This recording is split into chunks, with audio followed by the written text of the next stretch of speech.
दोस्तों अक्सर आप लोगों ने सुना होगा कि कुछ अच्छा करने से पहले थोड़ा मीठा हो जाए। तो यहाँ पर आज आप लोगों के सामने है मिठाई आईएमएफ की साइड से, यानी कि इंटरनेशनल मॉनेटरी फंड की साइड से मिठाई आप लोगों के लिए भेजी गई है। इसके बाद में फिर हम लोग बात करेंगे इकोनॉमिक सर्वे, जिसको आप लोग हिंदी में आर्थिक समीक्षा के नाम से भी जानते हैं। उसके बारे में बहुत सारी बेसिक इंफॉर्मेशन बताऊंगा, की हाइलाइट्स बताऊंगा। 12 चैप्टर हैं अब की बार जो हमारे आर्थिक जो समीक्षा है उसके अंदर लगभग 350 से ज़्यादा पेजेस हैं। तो क्या सारे के सारे पढ़ने हैं? नहीं, सारे के सारे नहीं पढ़ने हैं। जो मैं आप लोगों को यहाँ पर एक पूरा एनालिसिस करके उसका दूंगा, जो जिस्ट आप लोगों के सामने प्रस्तुत करूंगा, वो मोर देन सफिशिएंट है आप लोगों के एग्जाम के लिए। बस उसको आप लोग कई बार रिवाइज कर लेना थोड़ा थोड़ा, ताकि आप लोगों का कोई क्वेश्चन न छूटे और उसी से क्वेश्चन बनते हैं। आप लोगों ने देखा होगा, मैंने जब लास्ट ईयर उसके बारे में डिस्कस किया था तो जो ऑलरेडी आप लोगों को पढ़ाया था उसी से क्वेश्चन पूछा गया था। आप लोगों का जो आप लोगों का एपीएफसी का एग्जाम होता है ना, जो ईपीएफओ का, उसके अंदर भी क्वेश्चन जो है डायरेक्टली उसी से बना था। तो इनके जितना मैं पढ़ाऊंगा उतना कम से कम आप लोग करके जाइएगा, तो आप लोग कोई भी दिक्कत देखने को नहीं मिलेगी। ठीक है, तो पूरे इकोनॉमिक सर्वे के बारे में बात करेंगे। पहले बात करता हूं इस रिपोर्ट के बारे में। एक रिपोर्ट आई है जिसमें हमारा देश यानी कि हमारा प्यारा भारत जो है वो आईएमएफ के द्वारा बोला गया कि दुनिया में एक चमकता सितारा है।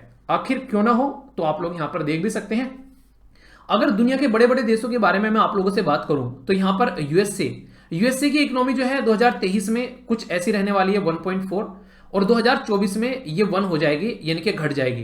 कनाडा की इतनी ही रहने वाली है 2024, 23 और 24 में 1.5।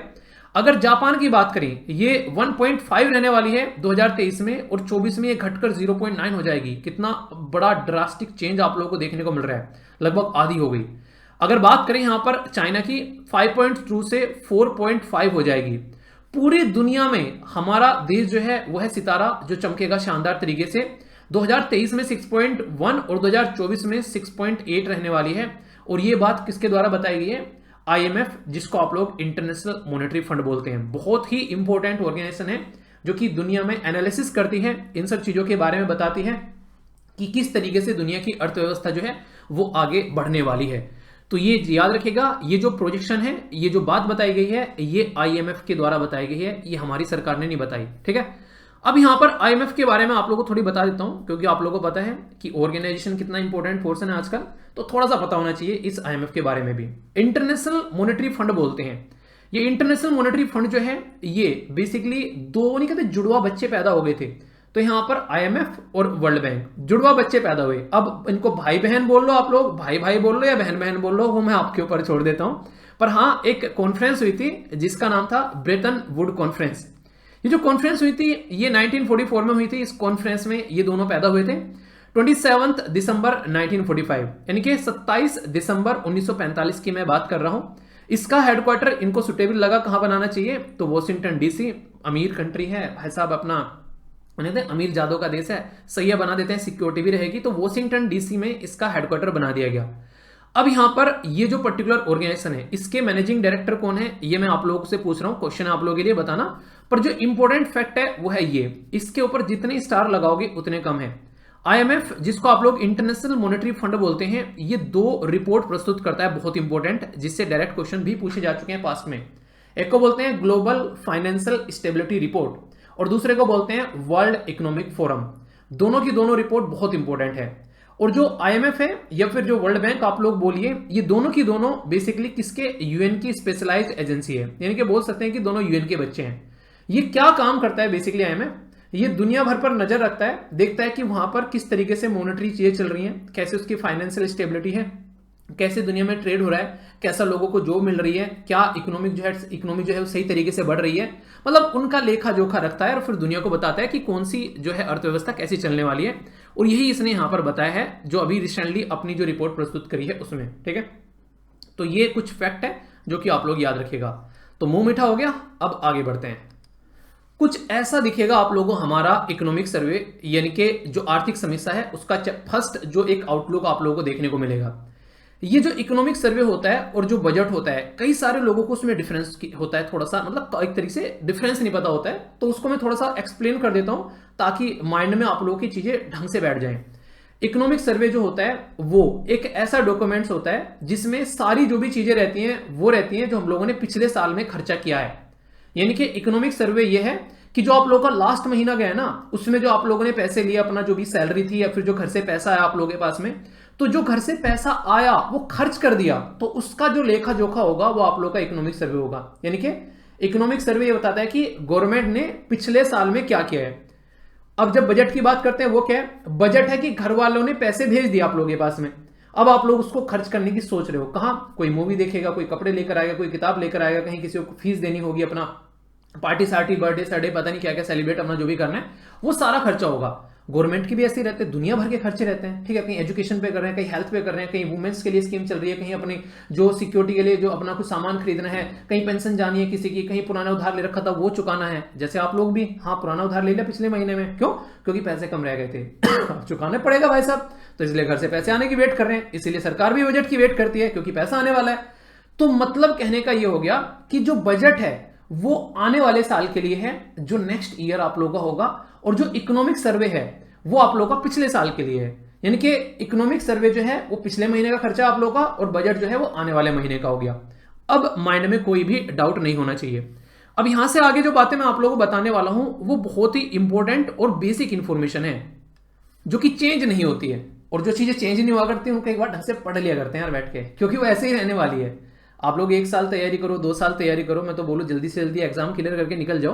पर लेकिन जब तक भी इस प्रिपरेशन के जोन में रहने वाला हो, ये जो स्लाइड मैं आप लोगों को 2 स्लाइड दिखाऊंगा, ये कभी चेंज नहीं होने वाली है, ऐसी चलने वाली है आने वाले टाइम तक। बस हो सकता है कि यहाँ पर आने वाले टाइम में बस मिनिस्टर का नाम चेंज हो जाए, ठीक है, अगर गवर्नमेंट चेंज होती है, फिर कोई और मिनिस्टर आते हैं, तो बाकी ऐसे ही चलने वाला है। तो मैं प्रोसीजर समझाने वाला हूं आप लोगों को कि इकोनॉमिक जो सर्वे है वो कैसे प्रेजेंट किया जाता है। तो पता होना चाहिए ना कि किस तरीके से हमारे देश में इकोनॉमिक सर्वे आता है। नॉर्मली तो आप लोग देख लेते हैं कई बार कि हाँ यार इकोनॉमिक सर्वे प्रस्तुत कर दिया, सुन के बस साइड में हो गए, पर लेकिन प्रस्तुत कैसे कर दिया ये तो समझा दो। तो मैं वही समझाने वाला हूं।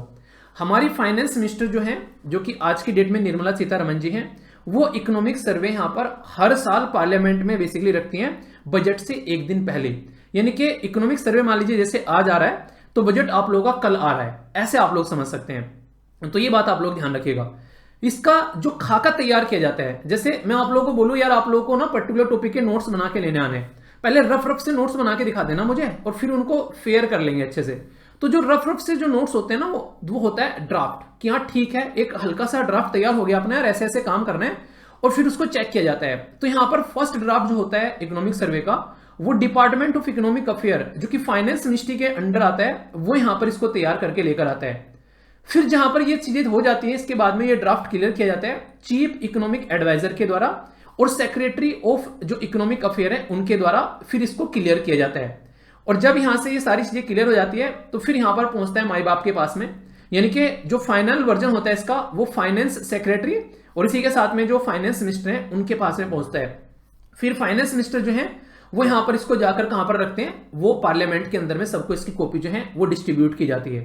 पर लेकिन जो ये मैंने बताया जिसमें इतने सारे चैप्टर होते हैं, इतने सारे पेजेस होते हैं, इतना सारा पिछले साल में कुछ कुछ कार्यक्रम चलता है, पता नहीं क्या कहां गवर्नमेंट क्या क्या खर्च कर रही है, क्या क्या काम चल रहा है, वो सारा का सारा डेटा कौन इकट्ठा करता है। अब मिनिस्ट्री तो जाएंगे नहीं वहां भाग भाग के कि फाइनेंस मिनिस्ट्री जा रही है कि भाई क्या हो गया ये हो गया, तो उसके लिए प्रॉपर इन्होंने एक ऑफिस बना रखा है जिसको बोलते हैं national statistical office, short form में इसको एनएसओ बोलते हैं।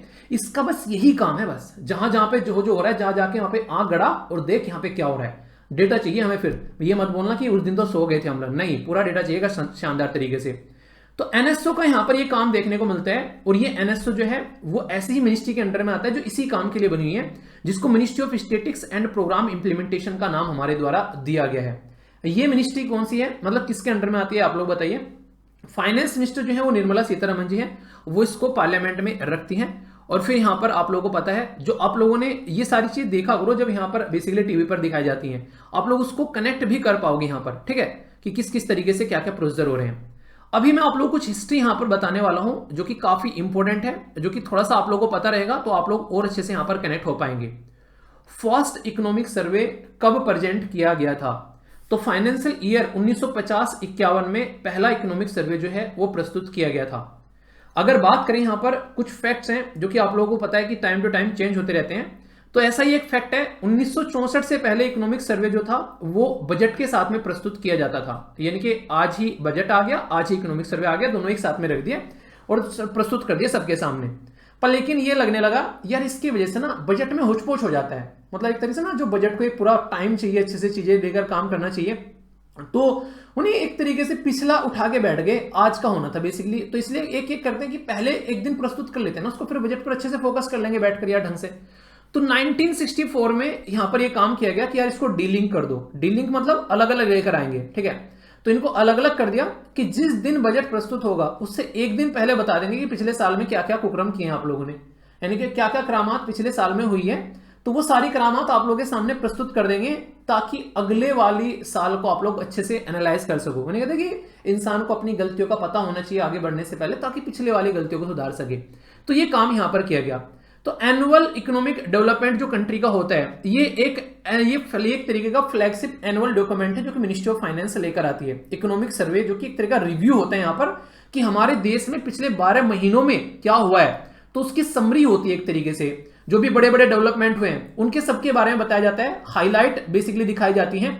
गवर्नमेंट के क्या क्या सोर्स, एक तरीके से गवर्नमेंट के क्या क्या शॉर्ट मीडियम जो भी यहां पर प्रोस्पेक्टिव जो भी निकल कर आए, सारी क्या क्या काम उनके द्वारा किए गए, वो सब आप लोगों के सामने यहां पर रखा जाता है दोनों हाउस ऑफ पार्लियामेंट में। और इसी से आप लोगों का बजट सेशन जो है उसकी शुरुआत होती है। तो ये पूरा प्रोसीजर है यहां पर जो मैंने आप लोगों को बता दिया। और इस अकेले प्रोसीजर में से भी क्वेश्चन आप लोगों के बन चुके हैं, अगर पुराने क्वेश्चन आप लोग उठाकर देखोगे तो बेसिक चीजें भी एटलीस्ट आप लोगों को यहां पर पता होना चाहिए, ताकि क्वेश्चन न छूटे आप लोगों से। देखिए क्वेश्चन तो यार बाद की बात होती है, एक भारतीय नागरिक होना इतना पता होना चाहिए कि देश के अंदर में ऐसा भी कोई प्रोसीजर है, ठीक है। तो वो तो बात की बात है कि क्वेश्चन बनेंगे वो तो सही है, बनेंगे हम कर ही लेंगे, पर लेकिन कम से कम इतना तो बताओ कि देश के अंदर चल क्या कर रहा है, कैसे चल रहा है। कल को आप लोग चल के मिनिस्टर बनोगे, कल को आप लोग चलकर बड़ी बड़ी पोस्ट पर बैठोगे, तो ये चीजें आप लोग को पता होनी चाहिए, ऐसे पता होनी चाहिए कि हाँ यार हमारे देश के अंदर ये सारी चीजें हो रही हैं, ठीक है। तो वो सारी चीजें नहीं पता होगी तो फिर मतलब मजा नहीं आता है जिंदगी जीने में, ठीक है। अब ये जो इकोनॉमिक सर्वे है इसके अंदर में चैप्टर्स दे रखे हैं, तो मैं आप लोगों को ओवरव्यू देता हुआ भी यहां पर चलूंगा, चीजें बताता हुआ चलूंगा आप लोगों को। यहां पर ये जो चैप्टर्स हैं अगर इनके बारे में आप लोग यहां पर बात करेंगे तो आप लोगों को यहां पर दिखाई देंगे कुछ कुछ इस तरीके से, ठीक है। सबसे पहले यहां पर जो बात की जा रही है ये है चैप्टर नंबर 1। चैप्टर नंबर 1 जो है उसमें स्टेट ऑफ इकोनॉमी 2022-23 और रिकवरी सबसे बड़ी बात पता है क्या रही है, अगर आप लोगों को बोला जाए ये सबसे खतरनाक चीज रही यहां पर। और इसमें स्टार्टिंग में ही ये चीजें एक तरीके से बताई भी गई है। आप लोगों को पता है कि कैसी अर्थव्यवस्था रही 2020, 21, 22 में मतलब दबाकर वहां पर एक इंपैक्ट रहा कोरोना वायरस का, लोग रिकवर करते करते मर गए पर रिकवर नहीं कर पाए ढंग से। तो यहां पर उस चीज से लोग उभरे ही नहीं थे ढंग से। इतने में यहां पर क्या आ गया, इतने में आ गया रसिया और यूक्रेन की लड़ाई। रीजन क्या था, दुनिया में 1/4 हिंदी में बोलूं तो 1/4 दुनिया में जो गेहूं का व्यापार करते हैं वो रसिया और यूक्रेन करते हैं। और मैं जो रेगुलर वीडियो आप लोगों की लेता हूं जो एनालिसिस वाली न्यूज़पेपर की, उसमें मैंने कई बार बताया भी आप लोगों को कि अफ्रीका के देशों ने यूएन में जाकर रो दिए भाई साहब। उन्होंने ये बोला कि कोविड-19 ने भी नहीं मारा इतना जितना ये हम लोग को लड़ाई मार देगी इन दोनों की। हमारे पास में खाना आना बंद हो गया भाई साहब, घरों में चूल्हे नहीं चल रहे हैं, क्या करें इसका हम लोग। तो इसीलिए दुनिया परेशान थी रसिया और यूक्रेन की लड़ाई को लेकर, क्योंकि वो एक तरीके से दुनिया के लिए फूड फैक्ट्री है, इतना गेहूं वहां से निकल कर आता था। तो इसकी वजह से सिचुएशन जो है और ज्यादा खराब होती यहां पर नजर आई और इसका इंपैक्ट पूरी दुनिया में देखने को मिला। उसमें से हमारा देश भी अछूता नहीं रहा, हमको भी इसका इंपैक्ट जो है वो झेलना पड़ा। ये कुछ बातें हैं आप लोगों के सामने जो बुलेट की फॉर्म में आप लोगों के सामने रखी हुई है। सबसे पहली जो लाइन है यहाँ पर पेंडेमिक की वजह से प्रॉब्लम देखने को मिली, फिर रसिया और यूक्रेन की लड़ाई की वजह से यहाँ पर प्रॉब्लम देखने को मिली। इसकी वजह से यहाँ पर सिचुएशन जो है वो काफी खराब रही और कई सारी इंटरनेशनल ऑर्गेनाइजेशन ने ये बोला था 2023 जो है वो खतरनाक साल यहाँ पर रहने वाला है। पर लेकिन अभी जैसे मैंने आप लोगों को बताया कि 2023 तो खतरनाक रहेगा, 2024 भी खतरनाक रहने वाला है। पर हमारे लिए अच्छी बात क्या है कि हमारे लिए तो कोई भी खतरनाक नहीं रहने वाला है, ठीक है। हमारे लिए तो दोनों ही अच्छे रहने वाले हैं। इसके लिए ये स्लाइड आप लोगों के सामने सारी चीजें जो है वो अच्छे से एक्सप्लेन कर रही है और जस्टिफाई कर रही है सारी चीजें। 2019-20 में हमारी जो ग्रोथ थी वो कैसी थी भाई साहब, 2020 में ना नेगेटिव पहुंच गई थी। दुनिया में बहुत ही बड़ा एक तरीके से दिक्कत देखने को मिली थी कोविड-19 के टाइम पर फिर बाउंस बैक किया हम लोगों ने 2020-21 में, और फिर यहाँ पर 2022-23 में और 2023-24 में आप लोगों को यहाँ पर और अच्छे से सारी चीजें आप लोगों को यहाँ पर नजर आ रही है। तो ये कुछ पैटर्न आप लोगों के सामने यहाँ पर देखने को मिला। अब ये जो स्लाइड है इसके ऊपर आप लोग स्टार लगा लेना यार, क्योंकि एक ऐसी स्लाइड है जहां से क्वेश्चन आप लोग के डायरेक्ट पूछ ले आते हैं। बोलो तो इस लेक्चर की मतलब एक तरीके से जिस्ट है ये स्लाइड, ठीक है। क्योंकि एक ही जगह पर 6 जो मेजर जो सेक्टर हैं जो कि डिपेंडेंट एक ऐसे रहता है हमारा देश क्या दुनिया के देश मैक्सिमम देखा जाए अगर मोटे मोटे तौर पर, तो यही सब कुछ यहां पर डिसाइड करता है। सबसे पहले मैं जो एक तरीके से सबसे ज्यादा लोग कनेक्टेड हैं, मैं बात करूंगा एग्रीकल्चर और अलाइड सेक्टर के बारे में। इसकी जो ग्रोथ यहां पर देखने को मिल रही है आप लोगों को, ये कहीं ना कहीं घटी थी यहां पर 2021 के अंदर में, पर 20 के अंदर में बेसिकली 19 से घटी थी, फिर 20 में फिर घटी, इसमें फिर घटी यहां पर 21 में, पर लेकिन अब यहां पर आप लोगों को ये बढ़ती हुई नजर आई। तो ये एक पॉजिटिव इंपैक्ट आप लोग यहां पर बोल सकते हैं। तो कंपेयर आप लोगों से करा लिया जाता है पहले साल का और अब के साल का, तो इसलिए इसको आप लोग याद रखिएगा कि लास्ट ईयर का जो यहां पर ग्रोथ था वो था 3, अब की बार का जो ग्रोथ आप लोगों को देखने को मिल रहा है वो है 3.5। ठीक है, तो ये आप लोग याद रखिएगा। तो कंफ्यूजन आप लोगों को यहां पर नहीं होना चाहिए इसको लेकर, जब कंफ्यूजन हो तो उसको दूर कर लेना। अच्छा, कई सारे बच्चों के माइंड में कंफ्यूजन आ सकता है, मैं थोड़ा सा वो क्लियर कर देता हूं। यहां पर जीवीए लिखा हुआ है कई जगह, ठीक है, यहां पर भी जीवीए लिखा हुआ है, यहां पर भी जीवीए लिखा हुआ है। तो ये जो बेसिकली जीवीए क्या होता है, जब हम लोग किसी पर्टिकुलर अलग अलग सेक्टर के बारे में बातें करते हैं ना, तो हम लोग उसको जीवीए की कैटेगरी में बेसिकली रख देते हैं। जब उनको कंबाइन कर देते हैं यहां पर कि हाँ ये सारे सेक्टर का अलग अलग ग्रोथ ये है, तो फिर हम लोग उसको जीडीपी बोल देते हैं। यानी कि एक तरीके से आप लोग बोल सकते हैं कि जब हम लोग जीवीए की बात करते हैं तो नॉर्मली बोलते हैं कि आउटपुट जो निकल कर आ रहा है जो हमारा, ठीक है, उसमें से जो इंटरमीडिएटरी जो कंजप्शन है उसको हटा दे तो जीवीए हो जाता है। एक मोटे मोटे भाषा में बोलूं तो जैसे हमारा अलग अलग सेक्टर हो गया, ठीक है, इलेक्ट्रिसिटी हो गया, गैस हो गया, पानी हो गया। अगर हम बोले सारा बिल क्या आ रहा है, यार बिल आ रहा है हमारे घर का टोटल मिलाकर 10,000 रुपए, पर लेकिन अलग अलग कितना आ रहा है, पानी में कितना गया, बिजली में कितना गया, गैस में कितना गया, यार बताना जरा उसका कि वहां पर कितना खर्चा किया था जब हम लोग किताबें वगैरह खरीदने गए थे, पार्टी करने गए थे, वहां कितना हुआ था। तो वो अलग अलग सेक्टर का हो गया कि अच्छा यहाँ पे इतना खर्चा हो रहा है, तो उनको अलग अलग हम लोग काउंट कर रहे हैं, ऐसा आप लोग बोल सकते हैं। ठीक है, तो ये याद रखिएगा। तो इंडस्ट्रियल जो ग्रोथ है यहाँ पर वो हमारे देश का ये अच्छा खासा रहा है। यहाँ पर जो ग्रोथ था इसके अंदर में 10.3, पर 22-23 में यहाँ पर थोड़ा कम रहा, ये था 4.1। 23 में और 24 में आगे और बढ़ेगा, तो ये पॉजिटिव चीज देखने को मिलेगी एटलीस्ट लास्ट ईयर का। और जो यहाँ पर ये जो अभी साल गया उसका कम से कम आप लोगों को यहाँ पर ये दो स्टार्टिंग के एटलीस्ट आप लोगों को पता होना चाहिए। सर्विस सेक्टर के बारे में जब हम लोग बात करते हैं तो 8.4 था, पर लेकिन अब बढ़ गया। रीजन क्या था, ये थोड़ा सा फोकस करने वाला है। फोकस क्या बोलूं मैं, तो कॉमन सेंस बोलूंगा इसको। ठीक है, कैसे, जब आप लोगों ने देखा कि कोविड-19 के टाइम पर सब कुछ जाम हो गया, सब कुछ बंद हो गया,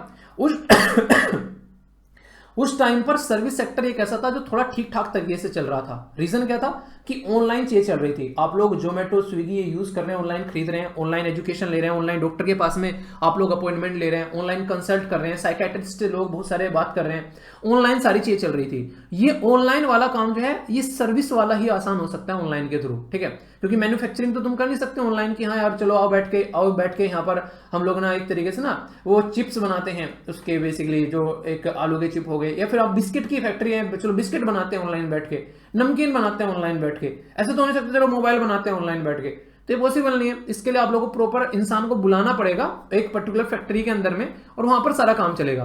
तो सर्विस सेक्टर जो है इस टाइम पर एक अच्छे खासे बूम पर देखने को मिला। ठीक है, पर लेकिन जो सबसे बड़ा नाक में दम किया और इसने सबकी कई सारी सरकारें तक चेंज कर दी, खासकर अगर बात करेंगे कई सारी सरकारें चेंज हो गई यहाँ पर। खासकर इटली के बारे में मैंने आप लोगों से बात की थी, अफ्रीका कॉन्टिनेंट के अंदर भी दिक्कतें देखने को मिली, साउथ अमेरिका के अंदर बहुत सारे जो सरकारें जो है चेंज होती हैं यहाँ पर नजर आई।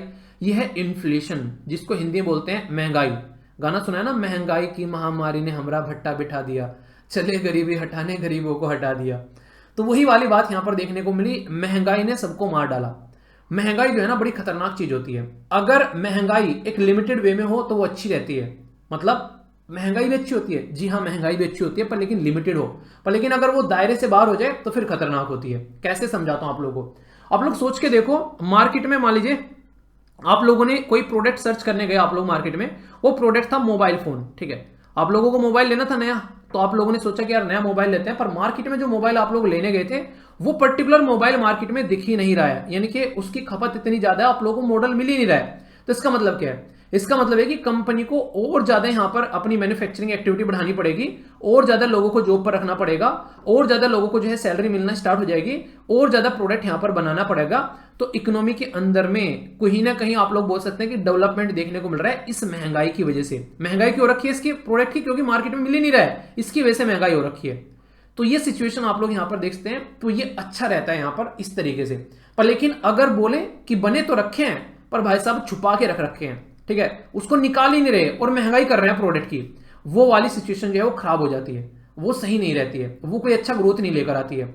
तो इन्फ्लेशन जो है कई बार किस चीजों की वजह से होता है, जैसे क्रूड ऑयल था, कच्चा तेल बाहर से लेकर आते हैं, अब हम लोग को सेब जो है वो कश्मीर से कन्याकुमारी सेब लेकर हम लोग को जाने हैं।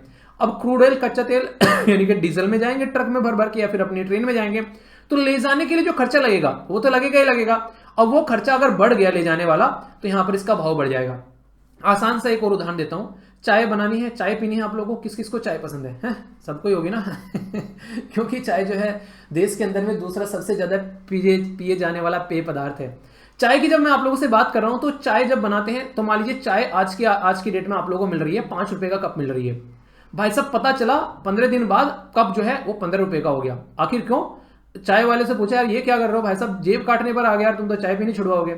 चाय वाले ने बोला कि भाई साहब मेरी गलती नहीं है, चीनी के भाव बढ़ गए हैं, दूध के भाव बढ़ गए हैं, गैस के भाव बढ़ गए हैं, अब बताओ मैं क्या करूं। और तो और अदरक के और चाय के पत्ती के भाव बढ़ गए हैं, अगर अदरक वाली चाहिए तो और पैसा देना पड़ेगा, वो है 25 रुपए की, ठीक है तो किसकी गलती है यहाँ पर? चाय वाले की तो कोई गलती नहीं है, वो तो बोल रहे हैं कि यार मेरे तो यहाँ भाव बढ़ गया यार, मैं तो अपनी जेब से देने पड़ रहे हैं। तो सिचुएशन यहाँ पे खराब होनी स्टार्ट हो जाती है।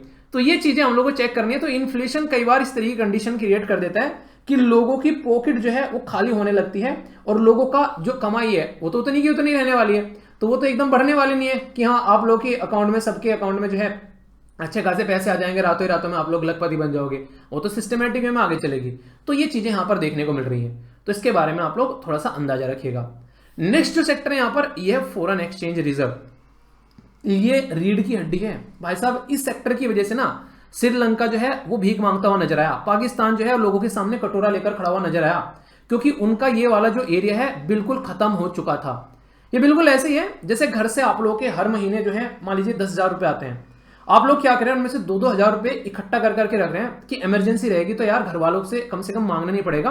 और पता चला किसी महीने घर वालों ने ही बोल दिया कि घर में इमरजेंसी आ गई, अब की बार तो पता नहीं कैसे दे पाएंगे, आएगा भी नहीं आएगा, पता चला 10 की जगह उन्होंने 7 ही भेजे, 3,000 रुपए कम पड़ गए।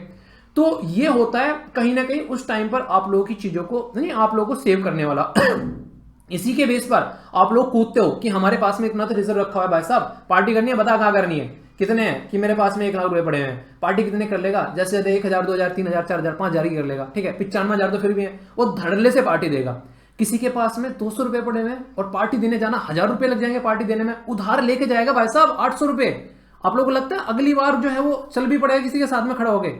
तो वो कंडीशन श्रीलंका और पाकिस्तान की हो गई है आज की डेट में कि उधार इतना ज्यादा चढ़ गया है कि देश की कंडीशन जो है खराब हो चुकी है, बिल्कुल उसी पोजीशन में जैसी हमारी 1990s में आप लोगों को देखने को मिल रही थी। हमारी कुछ कुछ ऐसी कहानी देखने को मिल रही थी उस टाइम पर। तो इसीलिए हमारी इकोनॉमी को ओपन करने के लिए बोला गया, उसीलिए हम लोगों ने एलपीजी जो रिफॉर्म थे ना, जो लिबरलाइजेशन प्राइवेटाइजेशन ग्लोबलाइजेशन वाली बातें की थी, ये वहीं से ही निकल कर आई थी उसी टाइम पर, क्योंकि दुनिया के द्वारा बोला गया कि भाई साहब खोल दो अपनी इकोनॉमी, हम इन्वेस्टमेंट करेंगे। तभी दुनिया भर की बड़ी बड़ी कंपनी जो आज के डेट में जो पहनते हो ना आप लोग, जिनको आप लोग फील कराया जाता है आप लोगों को बेसिकली ब्रांडेड प्रोडक्ट पहन रहे हैं, मतलब माल यहीं से उठा रहे हैं, ठप्पा लगा दिया और बेचना स्टार्ट कर दिया, सेम प्रोडक्ट रहता है, ज्यादा डिफरेंस देखने को नहीं मिलता है कई बार, तो मतलब मैक्सिमम टाइम में कई सारी चीजें देखने को मिलती है ना। तो सिचुएशन आप लोग समझ सकते हैं। तो ये हमारे पास में जितना रिजर्व होगा उतनी ज्यादा हम लोग कूदेंगे, एक तरीके से बोल सकते हैं आप लोग की ये रिजर्व एनर्जी है, ऐसा आप लोग बोल सकते हैं उछलने के लिए कि हम इतना उछलेंगे जितना हमारे पास में पैसा होगा।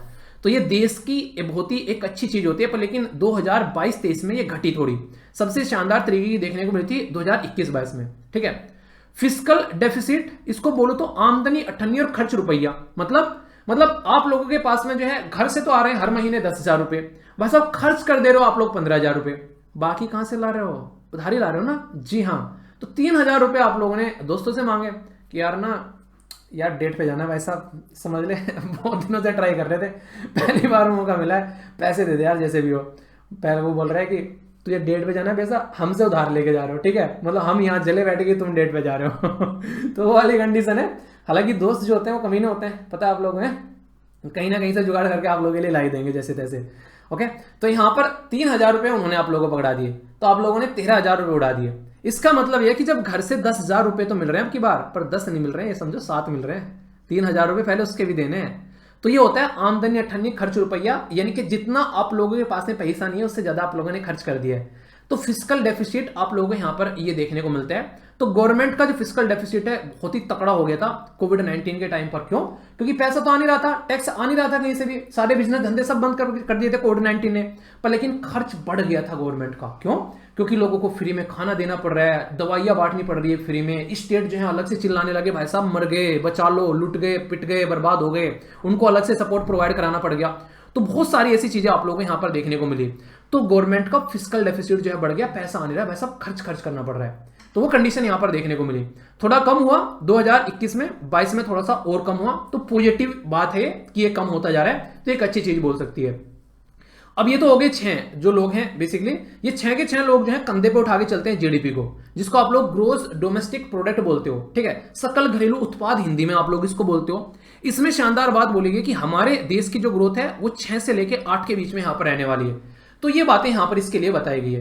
तो ये बहुत ही इंपॉर्टेंट बात यहां पर होगी जो कि आप लोग यहां पर समझ सकते हैं कि हमारी ग्रोथ पॉजिटिव रहने वाली है। उन्हें कहते हैं इंडियन मूवी देखी आप लोगों ने, सनी देओल वाली, वो जाता है ना, वो कहता है उसके ऑफिस में जाता है परमिशन लेने के लिए रैली के लिए, तो एक जाता है तो कहता है देख अभी कैसे जाता हूँ, छठी का दूध याद दिला दूंगा, फलाना ढिमकाना ये कर दूंगा। तो सनी देओल जाता है तो सनी देओल को उल्टी सीधी बातें बोलते हैं, फिर सनी देओल गुस्सा आता है, उसकी धुलाई करता है दबाकर, तो पिट कर जब आ जाता है दूसरा वाले परमिशन लेने जा रहा होता है तो उस टाइम पर उसको देख के हंस रहा होता है कि हाँ जाओ जाओ लेके आओ भाई परमिशन, बहुत अच्छी परमिशन मिल रही है।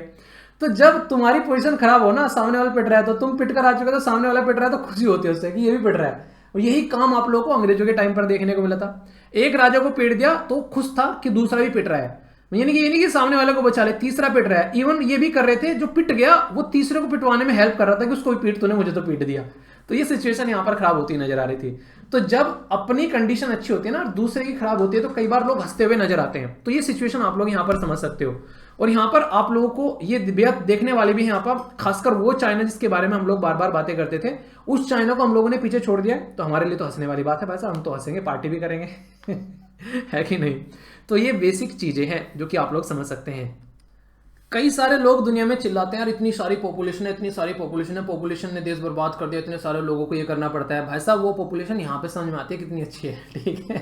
और एक घर में 5 बच्चे हैं, पांचों के पांचों बच्चे भाई साहब, एक आईपीएस ऑफिसर, दूसरा आईएएस है, एक जो है बहुत बड़ा डॉक्टर है, एक बहुत बड़ा इंजीनियर है, और एक बैठा बैठा है पॉलिटिशियन, मेंबर ऑफ पार्लियामेंट या मेंबर ऑफ लेजिस्लेटिव असेंबली।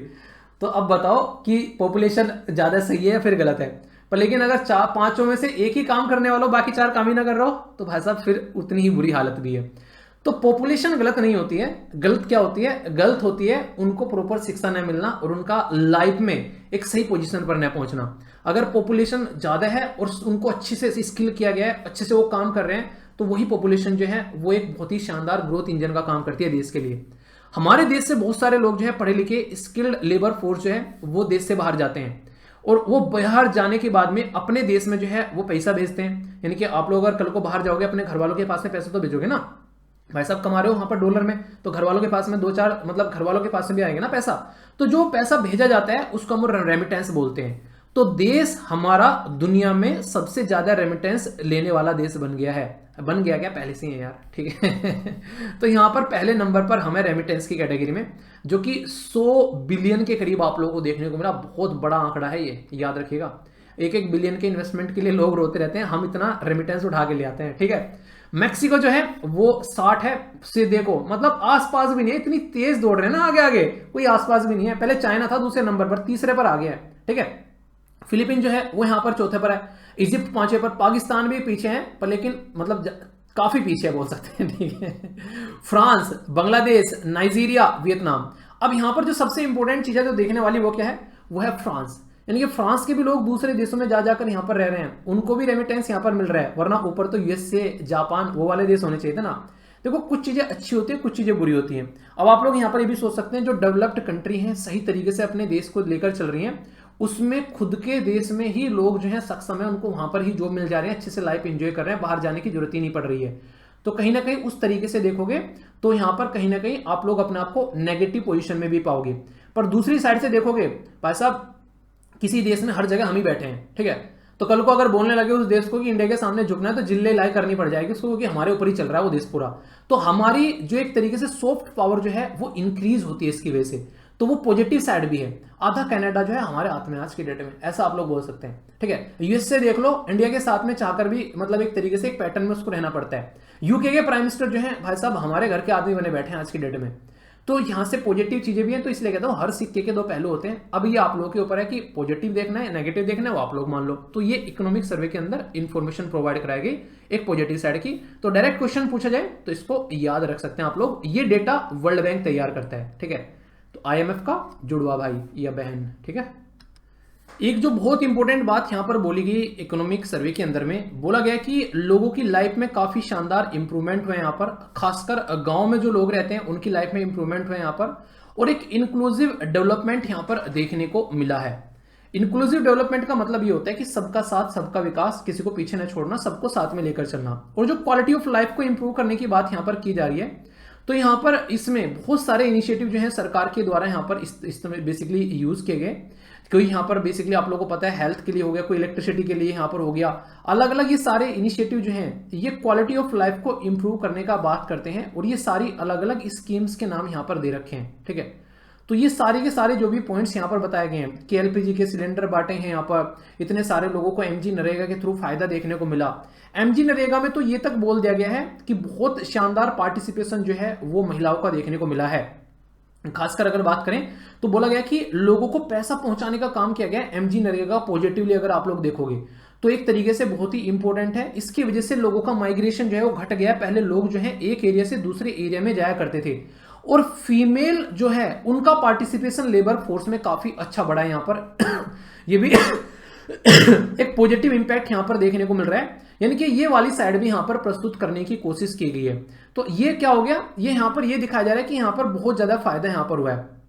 मैं आप लोगों को बोलूं यहां पर एक छोटा सा, अगर मैं आप लोगों को बोलूं यहां पर एक बात, जैसे ये जो स्कीम है ना, जैसे PMAYZ, ठीक है, इसी के साथ में ABJAY, यहां पर PMGKSY, ये सारी जो स्कीम यहां पर दे रखी है ना, ये सारी स्कीम जो है आप लोगों के लिए बहुत इंपॉर्टेंट है।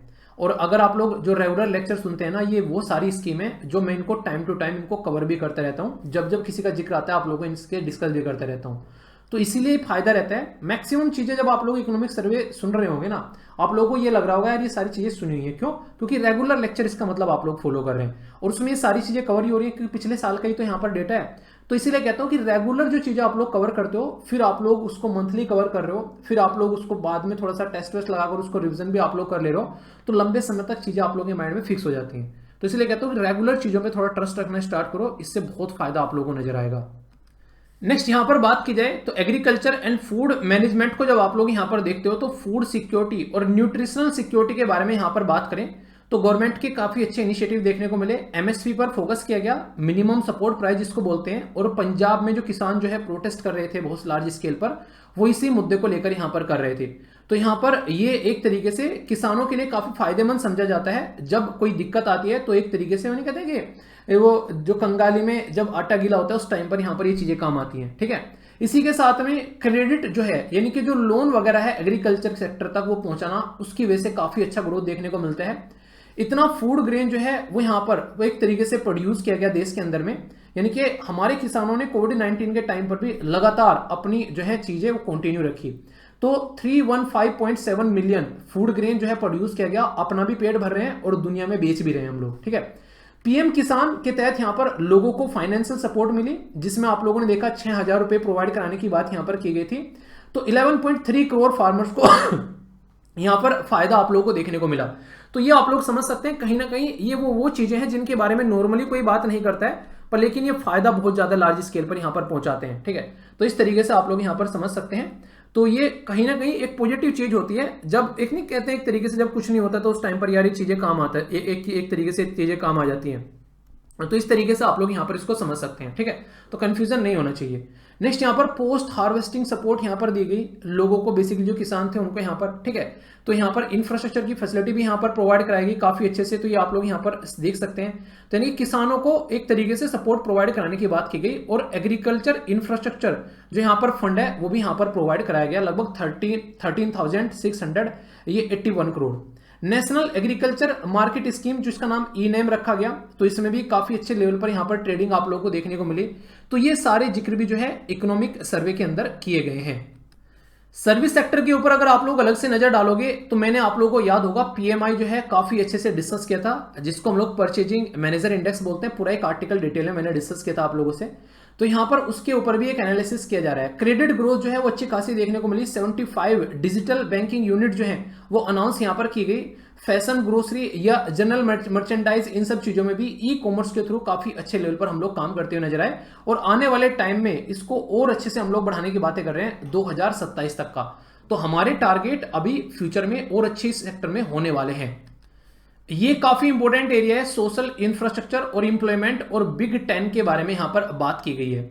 बिग 10 क्या है वो भी मैं आप लोगों से यहां पर बात करूंगा। फिलहाल बात कर रहे हैं कि क्वालिटी ऑफ लाइफ जो है मैंने बताया लोगों की अच्छी हुई। यहां पर पीएम श्री स्कूल के तहत यहां पर 14,500 करोड़ रुपए यहां पर देने की बात की गई, ताकि जो स्कूल का ढांचा बढ़ाया जा सके अच्छे से, ये 2023 से 27 तक का। ठीक है, आईआईटी, आईआईएम्स और आईआईटीज जो है, बेसिकली आईआईटीज जो है, इनको बढ़ाने की बात की गई। अर्बन एम्प्लॉयमेंट में प्री पेंडेमिक के खिलाफ से काफी चीजें डेवलप की गई।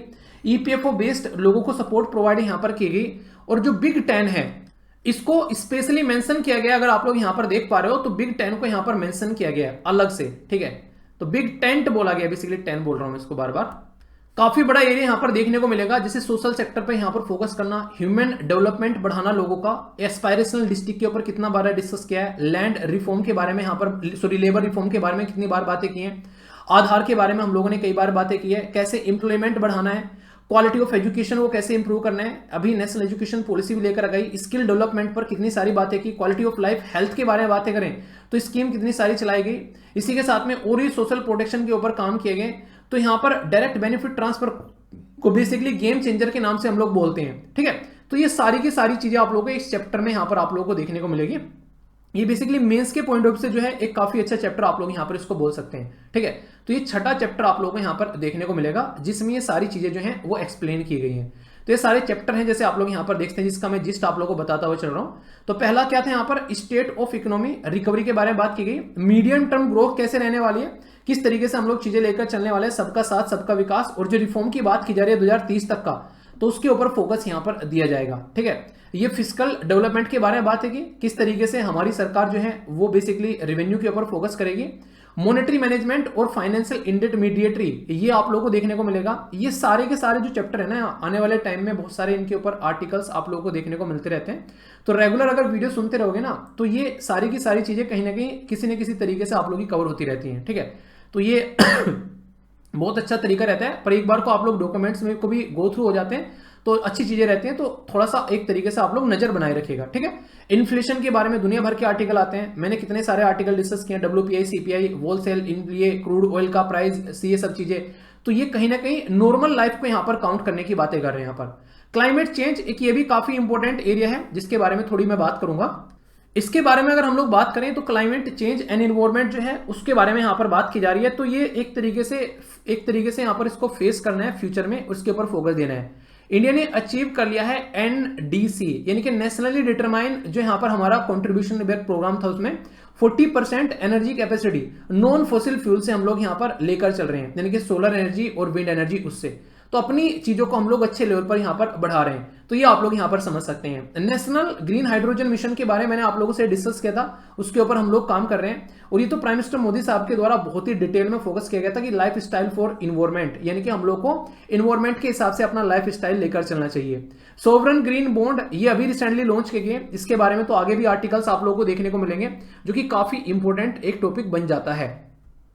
एग्रीकल्चर वाली चीजें मैंने आप लोगों को बताई थी, यहां पर ये आप लोगों को अलग अलग स्कीम देखने को मिलती है। यहां पर हम लोग रिकवरी कर रहे हैं, यहां पर जो इंडस्ट्री की, ये आप लोगों को जो अभी इंडेक्स वगैरह है, ये सारी चीजें कौन कौन से की प्लेयर आगे बन सकते हैं आने वाले टाइम में। सर्विस जो है यहां पर, उसके बारे में मैंने बातें की, कितना अच्छा सेक्टर है हमारा, अच्छे से चल रहा है, और कहां कहां पर हम लोग चीजों को और देखकर कहां कहां से आशाएं लगा सकते हैं। ठीक है, और ये काफी इंपॉर्टेंट एरिया है, जिसको फिजिकल और डिजिटल एक तरीके से इंफ्रास्ट्रक्चर बोला गया है, और काफी बड़ा पोटेंशियल ग्रोथ माना जा रहा है आने वाले टाइम में। अगर इसके बारे में मैं आप लोगों से बात करूं तो इंजन ऑफ ग्रोथ की तरीके से इसको यहां पर देखकर चल रहे हैं।